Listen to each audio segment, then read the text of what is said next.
जय गुरुदेव। दोस्तों नमस्कार। जब हम किसी से बहुत प्यार कर बैठते हैं या किसी से हमें बहुत ज्यादा प्यार हो जाता है या हमारा कोई अंतरंग मित्र होता है जिसको हम बहुत चाहते हैं, उसके साथ हमारा दिन रात उठना बैठना होता है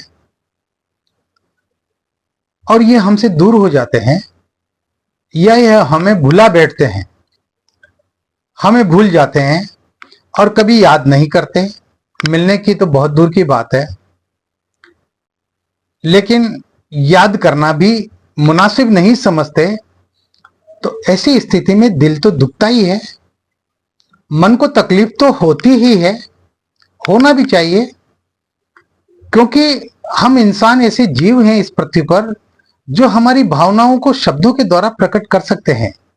बाकी और जो दूसरे जीव जंतु हैं वो महसूस तो करते हैं, वो दुख भी महसूस करते हैं, सुख भी महसूस करते हैं, अपनत्व भी महसूस करते हैं, लेकिन वो प्रकट नहीं कर सकते क्योंकि उनके पास शब्द नहीं है।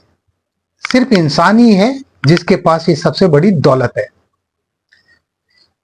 जब कोई हमारा अंतरंग मित्र हो या हमारा प्रेम हो या हमारी प्रेमिका हो और वो हमें बुला बैठे, भूल जाए, हमें याद ही न करें और उनकी याद में हमारा मन बेचैन हो जाए और बेचैन हो भी जाता है, तो ऐसी स्थिति में हमारे देश में बहुत पहले सन 7 के दशक में एक फिल्म बनी थी ठोकर, और उसका एक गाना मुझे याद आ रहा है।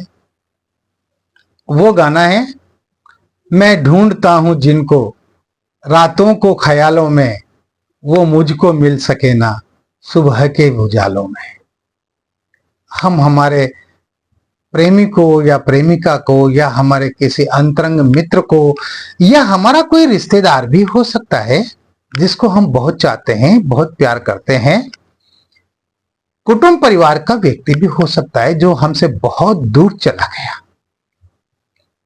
और हमें उसकी याद आती है और हम उससे मिलने के लिए बेचैन रहते हैं। इस बेचैनी को कैसे खत्म किया जाए?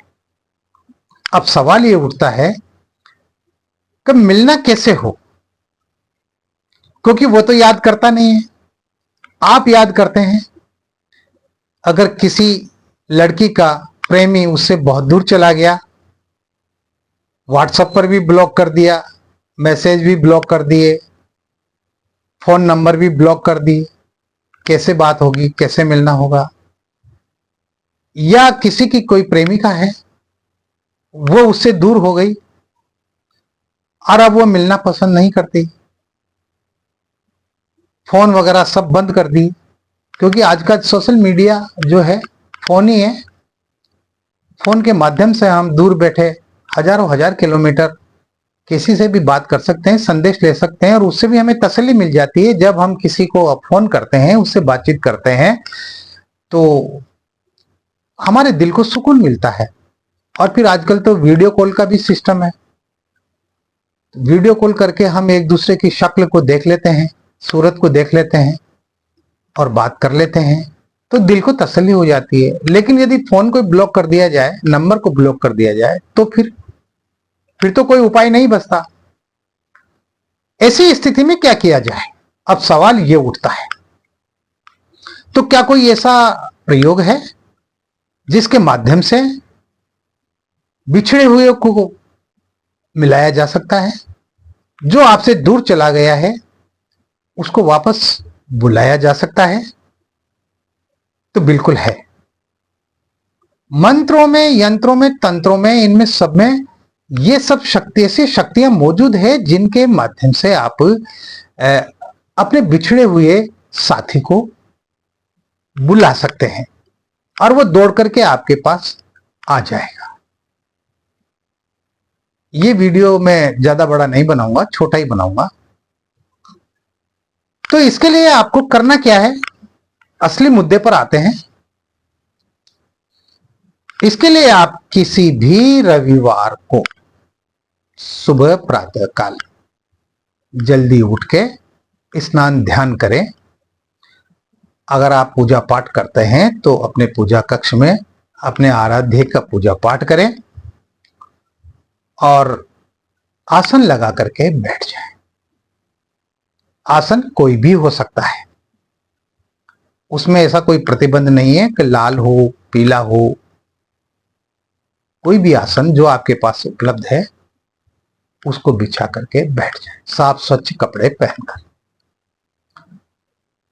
और एक कागज, आपको सफेद कागज अपने पास रखना है। अनार की कलम आपको रखना है अपने पास। पहले के वीडियो में मैं बता चुका हूं, किसी भी अनार के पेड़ से टहनी को तोड़ के उसको चाकू की सहायता से उसकी कलम बना ले।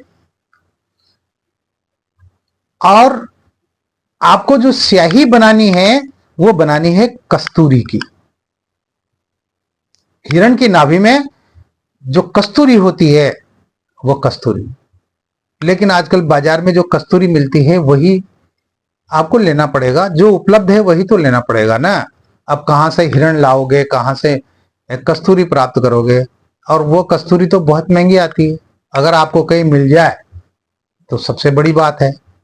इसी तरह से गोलोचन होता है।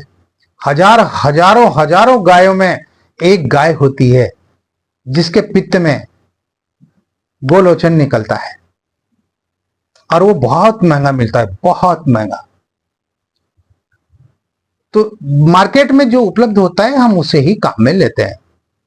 तो आप कस्तूरी बाजार से ले लें और उसमें गुलाब जल डाल के उसकी स्याही बना लें।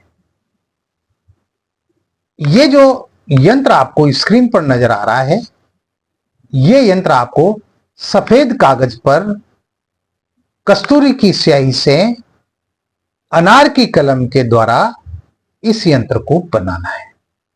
जैसा जिस खाने में जो बीज मंत्र लिखा हुआ है ना, बिल्कुल वही बीज मंत्र आपको उस खाने में लिखना है। लिखने में गलती मत कीजिएगा, बिल्कुल शुद्ध और त्रुटि रहित लिखना है।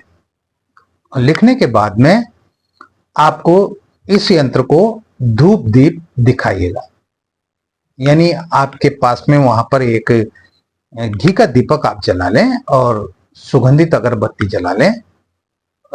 गूगल हो तो गूगल जला लें और उस यंत्र को बनाने के बाद में उनके ऊपर उस यंत्र को घुमा लें। अगरबत्ती के ऊपर, दीपक के ऊपर, या गूगल है तो उसके ऊपर उसको घुमा लें। उसको धूप दीप दिखाना कहते हैं।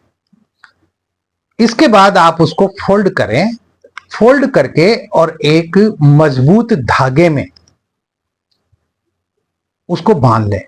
धागे के एक सिरे में आप उस यंत्र को बांध लें, अच्छा मजबूत, यानी वो खुलना नहीं चाहिए। और धागा आपको थोड़ा बड़ा लेना पड़ेगा। और फिर आप वहां से उठ करके और सीधे आपके आसपास जो भी कोई पेड़ है, कोई भी पेड़ हो सकता है, उसकी ब्रांच में यानी उसकी डाली में उस यंत्र को बांध देना है। बांधना इस तरह से है कि वो यंत्र जो है वो लटकता रहे, हवा से हिलता रहे, इस तरह से आपको बांधना है। और ये कार्य आपको जो है चुपचाप करना है, किसी को पता नहीं चलना चाहिए, बिल्कुल चुपचाप करना है, न घर वालों को न पास पड़ोस के लोगों को। और बांध के और चुपचाप आ जाना है अपने घर पे, पीछे मुड़कर नहीं देखना है। एक बात का वो ध्यान रखना है, वो ये है कि जब आप यंत्र बनाएं उस समय, क्योंकि मंत्र तो कोई बोलना नहीं है, तो उस समय आपके मन मस्तिष्क दिल दिमाग में उस व्यक्ति की छवि होना चाहिए जिसके लिए आप मंत्र बना रहे, यंत्र बना रहे हैं, जिसको आप अपने पास बुलाना चाहते हैं। उसकी छवि, उसका चेहरा आपके दिमाग में होना चाहिए, आपके दिल में होना चाहिए। जब तक वो यंत्र बन करके तैयार नहीं हो जाता है, जब तक धागे से उसको बांध नहीं देते हैं और जब तक उसको पेड़ की डाली पे बांध नहीं देते हैं तब तक। इस बात का आपको ध्यान रखना है। जब हवा चलेगी और हवा के साथ वो यंत्र हिलेगा, उस यंत्र के हिलने के साथ साथ जिस व्यक्ति के लिए आपने ये यंत्र बनाया है, चाहे वो आपका मित्र हो, प्रेमी हो या प्रेमिका हो, उसका चित्त भी हिलेगा। वो जहां भी होगा वहां उसका मन आपसे मिलने के लिए बेचैन होने लगेगा और वो आपसे अति शीघ्र वो आपसे मिलने आएगा ही आएगा। इसमें कोई शक नहीं। ये बहुत तेजस्वी मंत्र है और सिद्ध मंत्र है। इसको सिद्ध करने की आवश्यकता नहीं है। बीज मंत्र है इसमें। बीज मंत्र अपने आप में सिद्ध मंत्र होते हैं। इस तरह से आपकी जो इच्छा है, आपकी जो अभिलाषा है मिलने की, वो पूरी हो जाएगी। अब मिलने में 2 दिन लगे, 4 दिन लगे, 8 दिन लगे, 10 दिन लगे, 15 दिन लगे, इतने दिन भी लग सकता है, तो धैर्य रखना होगा। मैंने पहले भी कहा, धैर्य के साथ इन कामों को करना पड़ता है। लटका रहने दीजिए उसको, एक बार बना करके लटका दीजिए बस, और फिर भूल जाइए उसे। वो यंत्र अपना काम करता रहेगा, आप उसको भूल जाइए कि मैंने यंत्र बना करके और लटकाया है। वो यंत्र अपने आप काम करता रहेगा। और जिसके लिए आपने यंत्र बनाया, वो आपसे मिलने की कोशिश करेगा, वो आपसे संपर्क करेगा, आप कहाँ हो कहाँ नहीं हो, और वो आपसे मिलेगा ही मिलेगा। क्योंकि जो जो हवा से वो यंत्र हिलेगा, उसी तरह से उसके विचार भी हिलेंगे आपके प्रति, वो आकर्षित होगा। तो ये मिलाप यंत्र जो मैंने आपको बताया है, अगर आपके साथ में इस तरह की कोई समस्या है तो कीजिए इस प्रयोग को। मिलते हैं एक और नए प्रयोग में, नई जानकारी के साथ। अगर चैनल पर नए हो तो सब्सक्राइब कर लीजिएगा, आपके ऊपर है।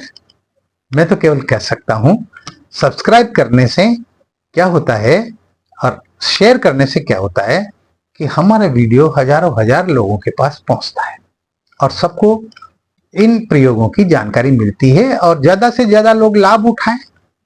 हम केवल स्वार्थी बनकर न रहें, अधिकांश लोग इसका लाभ उठाएं। हमारी इस तरह की सकारात्मक मानसिकता होना चाहिए, पॉजिटिव थॉट होना चाहिए हमारी। और जानकारी पसंद आई हो तो लाइक भी कर दिया कीजिए, करना ही चाहिए। इतना तो मेरा अधिकार बनता ही है। आप को चैनल में जो मैं जानकारी देता हूं वो पसंद आती है तो लाइक कर दिया कीजिए। इसमें कोई रुपया पैसा नहीं लगता सब्सक्राइब करने में, शेयर करने में। तो कीजिए ये प्रयोग। मिलते हैं एक और बेहतरीन यंत्र मंत्र तंत्र प्रयोगों के साथ, अच्छी साधनाओं के साथ। तब तक बने रहिए आपके अपने सिद्ध साधना चैनल पर, जो आपका अपना है। आपका ही है ये चैनल, इसमें मेरा कुछ भी नहीं है। मैं तो थोड़ी सी मेहनत करता हूं आप लोगों के लिए, ताकि आपका जीवन हर प्रकार से खुशहाल बने। आप हंसते रहिए, मुस्कुराते रहिए, आप खुश रहें, प्रसन्न रहें। इन्हीं कामनाओं के साथ मिलते हैं अगले वीडियो में। तब तक के लिए जय गुरुदेव।